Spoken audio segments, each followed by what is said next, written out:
Again, guys, we're going to be starting up. It is going to be a 3i all day with the one and only Chobra, LOL. Really quickly, we did talk about what happens during the lane phase. I mean, someone said, comment on the game more. We will do that in a way, but we kind of don't want to do that as well, just because, technically we're not really shoutcasting game. If you want to check out our shoutcast, Chobra, do you have like a shoutcast thingy that you do usually? Yeah, I do almost regularly shoutcast for amateur tourney series. So that's every day pretty much in the evening / late night. But anything I cast, I do update on my Twitter at ChobraLOL. So you can definitely check me out there. Yeah, definitely indeed, and you definitely check me out as well on facebook.com/authoritygaming. That is the place where I just kind of pop out all my information. You can also check me out on Twitter. I mean, that's where it kind of goes to as well. But do check out Definitive Esports, D-eSports.com. And check out our sponsors there at the bottom right, which is Antec, Zowie, and BenQ. But really quickly, we have this little picture over here of someone going 1979 and kind of getting defeated.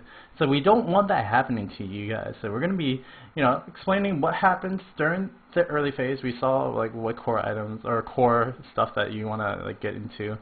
We didn't actually talk about that. But for items wise in the early game, there's there general things that most everybody has to look up or look forward to and stuff before we go back into the game right quick? In early game, of course, you do want to get level 1 boots, like at some point within the first 5 minutes, hopefully.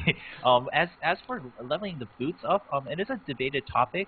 For mid lane, it's pretty important just because the magic pin you get from it and the mobility is pretty crucial. But for instance, bot lane, if you're dominating and maybe you want to go for the earlier crit strike chance off the Zeal, it does give a little bit movement speed and such, so you can kind of go back and forth on it. Same with top lane, you might be able to sacrifice it for a little bit earlier sustain and such. Top lane, if it's a AD bruiser, a lot of times Wriggles along with the jungler, Wriggles Lantern is pretty crucial just because of the sustain, the better farm, and also the free ward. And of course, once you guys start doing objectives, that'll help a lot. But as for earlier items, I think it really just depends on the character and the summoner. No, definitely, indeed. I mean, you'll see a general kind of idea with like AD carries and AP carries getting the extra door and drinks, which you see from like Cassiopeia and then right there, or you see from not Graves, huh? Graves not surprisingly, or Caitlyn getting the double Dorans and vampirics up there. I mean, it all depends. It really just all depends on what you want to do. But generally, idea boots, wards, potions, kind of things. These are what you start out with and what you go into. Really quickly, we're going to get into another game. This is going to be the game with Alinea. If you guys don't know who she is the, I think, captain of Low Girls. I think that's what they're called. And also, she's part of the TNG, Third Nat Gaming community. And we'll have a little bit of a special announcement right after the show, or during the end of the show, about the next week's show. But when you're playing the Cassiopeia right now, we are kind of still in lane phase right now. I mean, it is 10 to 12 on score, but it's 21 minutes in. There's no towers taken. Probably just one drag being taken because I do see a 3k gold difference.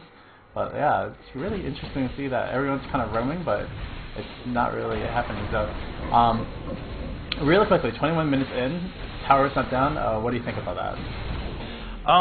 It depends on how the teams reacted, but it appears to me that one team chose to begin roaming, going for earlier ganks, and kind of helping each of the other lanes out, and then the other team had to react.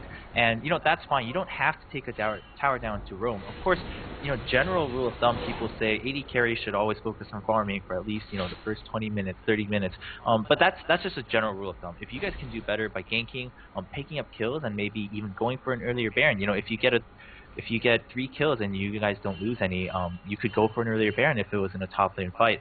So if it's a communicative team, you can set anything up and you can actually initiate the transition into mid game despite there being no towers down, because mid game is really when a lot of action happens and the team really needs to work together more than just focusing on one lane and maybe the jungler. Yeah, definitely, indeed. I mean, we did see the actual bottom tower get down, so I guess that's why Graves is actually up here, kind of roaming, just having fun over here. But we do see, wow, damage just coming out from the Jack over here. really quickly, if you guys, I don't actually have to say the lane matchups, but you know, what do you feel? Because this is going to go into just a later part of the game. What do you feel is going to be the late game carry, and what was the early game carry per se for both teams right now of this game? Blue team actually has, all three, from, Caitlyn, Jackson, Cassiopeia, all still shine late game. Bruisers tend to shine their best at mid game, and while that holds true for Jax, like compared to late game, he becomes a late game terror, comparable to other bruisers like Irelia and Cassiopeia. Also, she can carry through the mid game, but she can also keep up the damage output through sustained damage with that damage over time, from all of her poison. Of course, Caitlyn, traditional AD carry, one of the best right-click AD carries in the game, just because of the range and the passive that comes through with all that attack speed later in the game. Compare that to purple team. Graves, of course, AD carry, but he's actually, compared to other AD carries, not as strong in the late game, actually better earlier in the game compared to traditional AD carries. So a little bit outshine there versus Caitlyn. And also Ezreal being played as AP, of course, a heated discussion and debate, throughout all of League of Legends time, whether Ezreal is better AP or AD. I love playing him AP. I think it's fun. I think it's innovative now and then. But I would have to say his damage output isn't going to be as good as Cassiopeia's in the very, very late game. But I think his damage output actually does sustain better through the mid game just because of how much he has to offer in his kit. Other than that, Mordekaiser and Shyvana are more kind of traditional bruisers who kind of just bully the mid game, but I wouldn't say they shine as well late game. So it looks like there's a distinct advantage, disadvantage per se per teams. And it's something to look out for when you're either just playing a normal draft or if you're playing a normal game, where you kind of have to work out for your early game, late game, mid game. Do you notice that if you do have like a really great early game comp, but you have no late game, you kind of want to really win that early game, or else you kind of lose the game because you can't do anything else per se. So yeah, it is great to see that there's unique kind of strategies with Ezreal and Graves, but it is really hard to say that this team has a great late game. The purple team, all blue team definitely does have Jax, Cassiopeia, two that can really sustain over time. But we'll see how it will go in that kind of instance. Sorry, real quick. Okay, so what are some objectives to actually look forward to in the actual after mid game, like mid game, late game? If you are transitioning into mid game, and as we see, one or no towers down in the entire game, of course this is in the end a tower game. You win by taking towers down. So your objective should be to clear out the first line of towers, because that also opens up more freedom for you to set up for the other two big objectives, which are Dragon and Baron. Dragon spawns earlier in the game, and that, dragon fights can happen even, amidst the lane phase, depending on how the jungler sets it up. But taking down the towers first may open it up. Of course, again, you want to talk to your team, figure it out. The jungler usually has the best, map positioning and map view to kind of make that decision, just because they are constantly running across all lanes just to clear the jungle camps to stay up in CS. But, top or first row of towers, and then Dragon, and of course, come 20 minutes or past it, you want to look for any opportunity to Baron. Yeah, definitely. Indeed. Something different that you're seeing right now in this, I think it's a normal game, so it kind of makes sense. It's the kind of divey, crashy, like everything getting skirmishy in a game. Like usually, if you see like a tournament game or even a regular ranked game, you'll see that happen usually, but it'll happen a little bit later. Like right now, having this happen in 27 minutes, where they kind of just get in there and kind of dash in first without actually having the team with them. It's kind of interesting to see, definitely, from the blue team. Yeah, I wouldn't be surprised if the purple team went for those risks, just because, as we mentioned, if you have an earlier game comp, you want to try to abuse that advantage as much as you can. But as you mentioned, the blue team actually can benefit from lasting this game out into late game, so it's not as common. But again, if you can talk to your team, you can really make anything happen. You don't need to stick to, say, really strict metas or such. Yeah, definitely, indeed. I mean, we're definitely seeing it from the purple team right now, so good stuff right there. So right now we see them taking the Baron town. We did just see them pretty much 4-0 right there. What are things to force during the time of, you know, just in general, during the time of the game, mid-game? You know, if you have the advantage, like if you've been winning, you know, 1-2 team fights, you may even benefit from baiting a fight out, and that's what a lot of people say. You know, bait the Baron or bait the Dragon is when you say, if you know they have a ward there, you go and clear it, but you don't show yourself anywhere else, so the enemy is forced to guess whether you are actually going for Baron or if you're waiting in a bush to ambush them. And oftentimes, if you wait in, say, that bush that Soraka is next to, or even inside the enemy blue jungle, you can pick, you know, 1 or 2 people off, at which case the rest of the enemy team is forced to retreat, and you can get an even easier Baron than trying to risk it. Same thing with Dragon earlier in the game, or even later in the game if everyone is still desperate for gold. Again, clearing the wards, you know, denying them vision so they're forced to guess at what you're doing is a really easy way to bait them into a fight they don't want to go into. And this can work even if you're behind, just because you do hold the element of surprise. If you know they have no vision, you have complete advantage of that fight when it begins. So you can get the better placement, the better crowd control, the better earlier burst. So things like that are definitely something you want to work towards. You know, especially Baron, come 30 minutes, 40 minutes into the game, a lot of people are going to be higher level, maybe even already level 18, at which point the death timer, the respawn time, will be so high that losing even 1 person will force the enemy team to just play passive for the next minute or 2. Yeah, because the respawn timers are like almost at like 90 seconds, but usually you'll see them like at 60, 70 seconds, which is really, really long in this game of League of Legends. Really quickly, we are seeing like the item builds kind of come out really closely from both teams.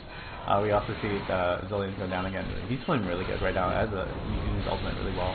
But item builds wise, what do you feel like the late game, middle game things are really to look forward to? You know, for a lot of bruisers who do have spammable abilities, Triforce is definitely the first, I guess we could call it a mid-game item because it is very costly, but it is like the biggest core item that they pick up. So you know that when your bruiser has a Triforce and the enemy, if they would build one, doesn't have one yet, you have a complete advantage just because it has so much to offer. For AD carries, it would be either an Infinity's Edge or a Bloodthirster, you know, a BF Sword item that offers them so much. Again, you want to look at pretty much how much the item offers, given that it only takes 1 slot. So AP carries, the notable would of course be the Death Cap, but depending on how the kit plays, it might even just be a simple Rylai's or a Deathfire Grasp. For instance, you know, Vigard gets that early Deathfire Grasp, his burst just multiplied, you know, by a large amount, and so he's going to be able to one-shot the enemy AP anytime. Yeah, definitely, Dave. I mean, there's some kits with that, but the general items that you see, I mean, yeah, Infinity Edge. Bloodthirster is becoming more popular now with 80 carries just because of how the new Bloodthirster is reworded, where you can just have like sacks just fall half-life. It's not too bad to actually have Bloodthirster early anymore. And also, what is it? Trinity Force. Again, her any carry that can do both AP AD damage plus, you know, just do the spammables. Definitely one of those things to actually look out for.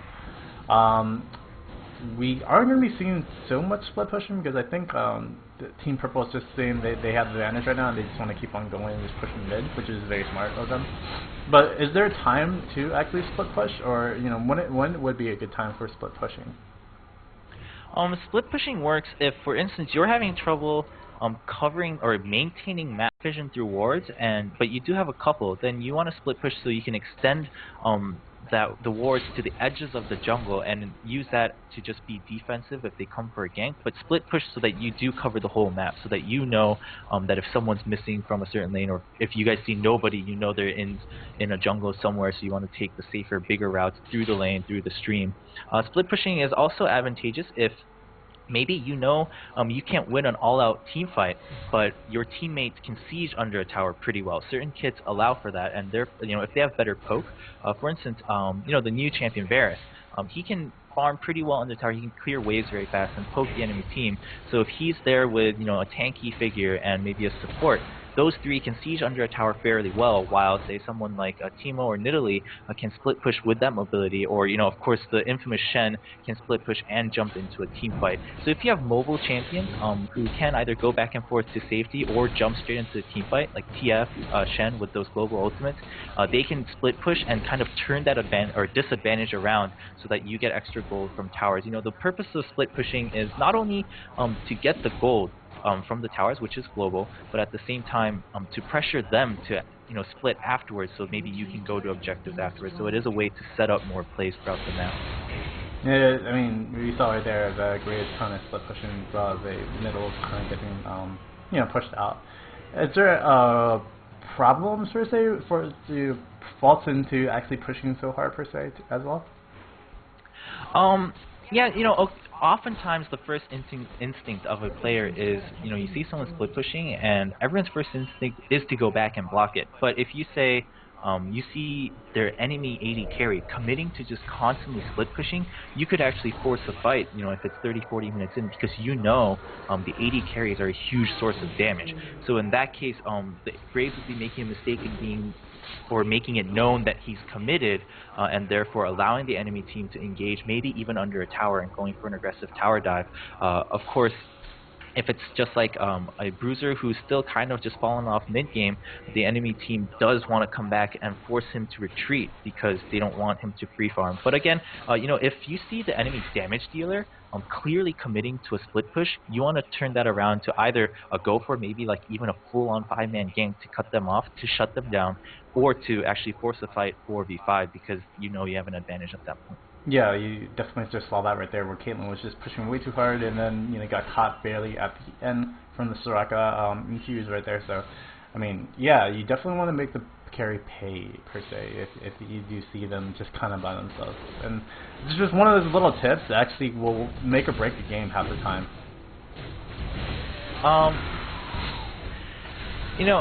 The biggest thing everyone says is Baron, and Baron is important, but you need to know that when people mention Baron, it's not necessarily the taking of Baron. As we mentioned, you could bait it, or even if you force the enemy to, say, reset Baron after they've started it, most of the time, if they're forced to reset, they're going to be forced to retreat because they've taken too much damage and they don't want to fight. So things like that are really important in that the buff is crucial, of course, if one team ends up getting it, but really your game sense of when can I force the enemy to retreat? When can I force them to commit to something they don't want to do? Maybe you can kind of, split push with, say, someone who's mobile like Nidalee, who can go in and out of bushes very quickly and make them have to guess whether you're committed or not. It's really a mind game come 30-40 minutes in, because one mistake from one player can really just make or break the game, as you said. So because of that respawn timer, as we mentioned earlier. So it's really a mind game of making the enemy team unsure of what your actions are. So either split pushing but not showing your commitment by going back and forth in the lane so that they don't know if you're like way ahead of the minion wave, clearing the next wave without minions, or baiting Baron and then either forcing a reset or forcing a fight, things like that. Yeah, definitely, indeed. I mean, at the point of probably 20 minutes after, you definitely see where the plays, where the play styles, where the people are at, knowledge-wise and also game-wise in this game. So for the kids learning at home, just kind of get into the game, do learn about just kind of learning the instances of the other players that you see on their screen. Because once you learn pretty much what's happening with them, you can kind of abuse that and kind of push them out of the way once you know like where they're at, or once you know that they're committing way too hard, or so like Chobra was saying, split pushing. I mean, it's a good tool, but it can kind of cost you sometimes. And yeah, I mean, that's definitely a few ways to win this game. I mean, communication, warding, and learning about your opponents, learning about what's happening in the map, awareness. Yep, I would agree. That really sums it up. But as you mentioned, communication is the biggest thing. And in the end, it's a team game. You can't, rarely can you single-handedly carry the game without any communication with the team. Oftentimes, you at least need the support of other teammates calling their lane opponent missing, or you being able to communicate with them. Let's start Baron, or let's bait the fight. You want to be able to talk with them and play it through. Talk it through and kind of see what the agreement is. and then warding, of course, very crucial in terms of map awareness. Yeah, warding indeed, and of course communication. I mean, that is the biggest thing. It's pretty much the reason why League of Legends is a 5-on-5 game. It is a team game. So definitely try to communicate, and definitely try to ward up. But also, just having some knowledge, some background, some ways of seeing, some extra insight can really help out. Just win out a game as well. Is there anything else other than what we've said so far? What we need to learn more about after the lane phase per se? I guess one other thing I would want to say, it kind of goes along with what you added about knowing your enemy, but you want to always keep an eye on the enemy item builds, because while champions come with a set number of skills, so much of what they do, the damage or the crowd control they do, can change from the items they purchase. So you want to update your scoreboard every time you see the lane or the opponent come back from going to the shop, so that you know if they're gearing towards a certain build. For instance, you see a needlessly large rod on an AP, and you can guess it's either a death cap or a Zonia's. And based on the champion, you can probably have a pretty good idea. If it's Kennen, it's most likely first going to be a Zonia's. But if it's, say, someone who's full damage like Brand, it's probably going to be a death cap.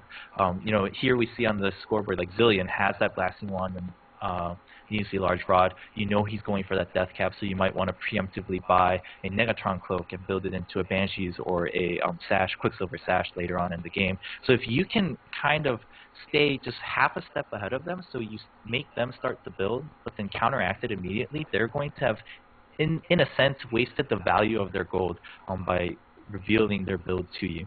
Yeah, definitely. I mean, once you kind of prepare early for a build, I mean, in general, you're going to see the damage come out from the AD carry and AP carry, and that's what you want to really look out for.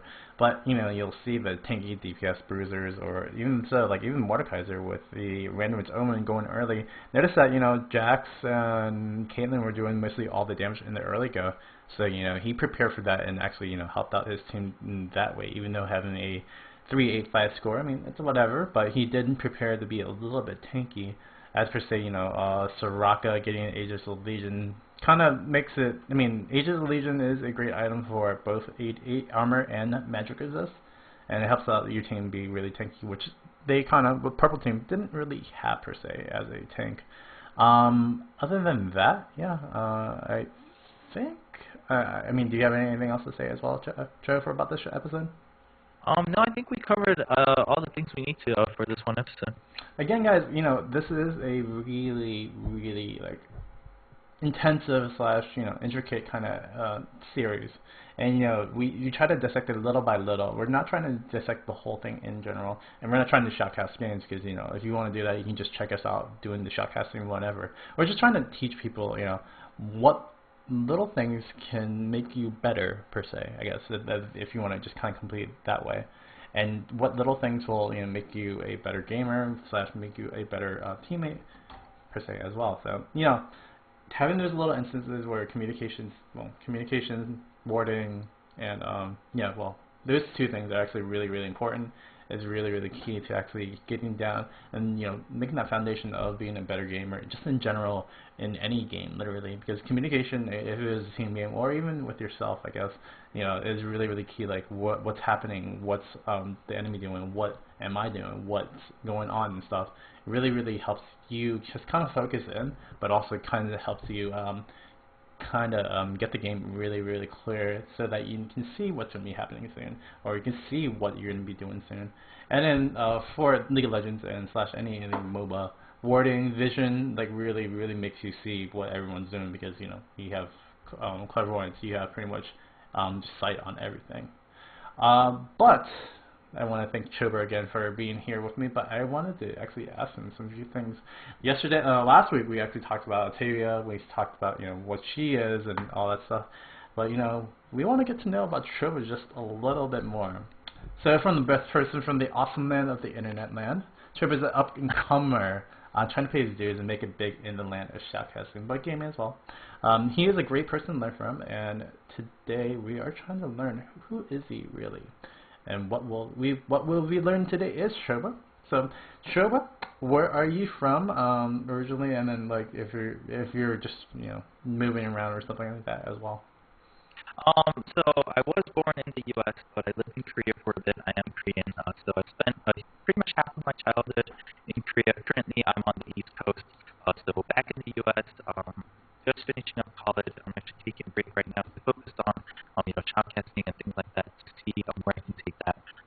Yeah, I have moved around quite a bit, but the general sense is, America, then Korea, and now back here on the East Coast. Nice, nice, nice. What got you into gaming per se as well?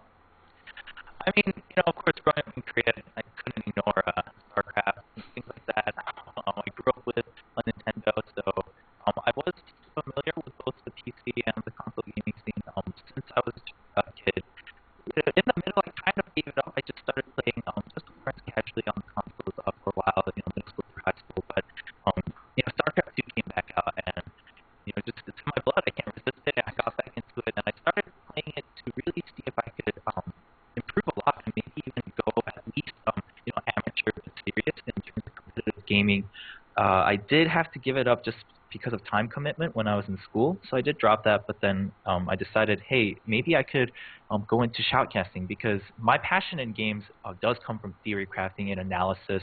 I think that is my strong point, and I think I can show it better by speaking it rather than playing and showing it through my gameplay. I don't think I carry it out very well, at the very least at the moment right now where I am in skill level. So I decided shoutcasting would be the best venue to do that. Yeah, definitely. I mean, you do show a lot of knowledge, especially during some of the Learning League episodes that we've done before. But also, you kind of just impart that as well. Really quickly, I mean, the sad thing is that you said you played StarCraft. What's your highest APM and what's your highest rank, I guess, in StarCraft 2 per se? So my rank in StarCraft 2, I'm not proud of it. Was, I want to assume I was like 1 or 2 games away from going to Diamond and continuing when I quit. I was on the rise, so pretty much I bought it like a year after it came out because I was trying to stay away from it. I caved in. I bought it. I went from I think I just rushed through my placements and I was like, oh man, I don't even know any of these new units. So especially, I played Terran and I saw the Reaper and I was like, what is this nonsense? So I've got placed to Bronze, but I went from Bronze to Plat in I think about a month. So then I started grinding out games. And then when school started in the fall, I was like, oh man, like I gotta give it up. My highest APM, um, in StarCraft 2, I didn't keep a good track, but I would say, given my history in StarCraft 1, I would say around like 290. Pretty good. So Pretty good. yeah, nothing I'm too proud of. Something I would have had to work on if I wanted to continue, especially for Terran in StarCraft 2. But yeah. Would you say that APM is really needed in League of Legends per se, though? No, I wouldn't say it's anywhere close as important compared to just better micro from just your mouse clicks, and also just get better game sense because it is a team game. But you're not gonna be like all over your keyboard pressing keys from all over the place. And if you guys don't know what APM is, APM is actions per minute. It's a kind of a moniker or a marker for players, but most people in the industry of just game in general don't really use it as a. I mean, it's really needed, but you don't actually need it per se. Especially in StarCraft 2, where there's a really intensive and lots of lists and units and everything like that. You totally kind of need it per se, but you don't need it because there's some people that have like 100 APM and win championships as well, like S-Chow and stuff like that. But besides the point, I mean, that's my StarCraft 2 knowledge. Really quickly, what made you become a shoutcaster, other than theory crafting and stuff like that? But I think you touched on it, but yeah, just go ahead and say it again. Oh, well, the biggest thing for me shoutcasting in League of Legends was I took a break from League of Legends actually in late fall last year. I got invited into the Dota 2 beta, so I checked that out and I was like, man, maybe I'll shift my focus into this. And of course, through Dota 2, I discovered Toby Wan, who's a famous shoutcaster for Dota 2, and I was thinking, that's what's missing in League of Legends. And even if I can't necessarily be that person, I want to be part of the movement which grows it. And I figured if I'm at least a shoutcaster myself, the very last thing I could do was figure out what I'm doing wrong and impart that knowledge onto other growing shoutcasters. So, of course, it'd be great if I could reach that point. It'd be great if I could be, one of the best shoutcasters in League of Legends. But at the same time, I'm just happy to be, part of the shoutcasting family and making it grow. I'm very excited to see all these threads pop up on the forum, on Reddit. Every time a tournament happens, people discussing, hey, what can we learn from these shoutcasters? What are they doing wrong? On what combos work best? And I love being part of that conversation. Yeah, definitely. And lastly but not least, where do you see yourself down in months, few years? I mean, where do you see yourself in the future, either in esports or in general right now? In esports, I hope to see myself part of one of the bigger tournaments. Not necessarily even shoutcasting, but I just want to be part of the organizations that make it happen. Part of the movement to really support it. I am a passionate person about esports, so even if I'm not at the spotlight, that's not my main concern. I want to be there for the players, for the community. I love speaking with the community. I love speaking with people, getting to know people. Hearing out what they want to see, whether it's streams, shoutcasts, or the game itself. So, a position which would allow me to do that would be great. Maybe part of an official organization. Even I can dream. Even maybe Riot Games itself.